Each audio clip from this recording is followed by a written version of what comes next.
जय माता दी मित्रों, स्वागत है नई वीडियो में। दोस्तों देखिए, इस वीडियो में एक व्यक्ति ने 18 लाख रुपया का लोन लिया था और माँ खूंखार मेलडी की कृपा से, बरीजर धाम की कृपा से वो मन्नत रखा और उसका जो है मन्नत पूरा हुआ। लोन जो है बिल्कुल माफ हो गया। માતાજીની પ્રાર્થના કરીને માનતા રાખી તો 18 લાખની લોન માફ થઈ ગઈ। તમારું ઘર જે ચિંતા તે પણ બચી ગયું। હા, બચી ગઈ। રામ 18 લાખની લોન લીધી હતી। હા 1.5 વર્ષ પહેલા હા અને પછી વ્યક્તિ મૃત્યુ પામ્યા એટલે બેંક વાળા એ લોનની ઉઘરાણી કરવા માટે તમને દબાવ કરતા હતા। હા લોન ભરવી પડશે, નહીં ભરો તો તમારું મિલકત, તમારું ઘર, પ્રોપર્ટી જપ્ત કરી લેવામાં આવશે।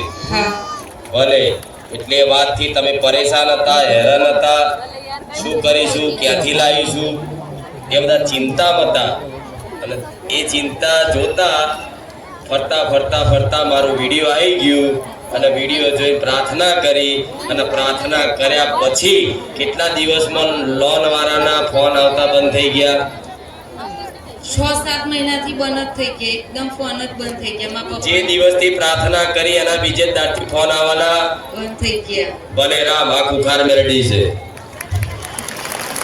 પણ એનું કારણ છે કે હજુ લોન લઈ પૈસા વાપર્યા હોત એમણે।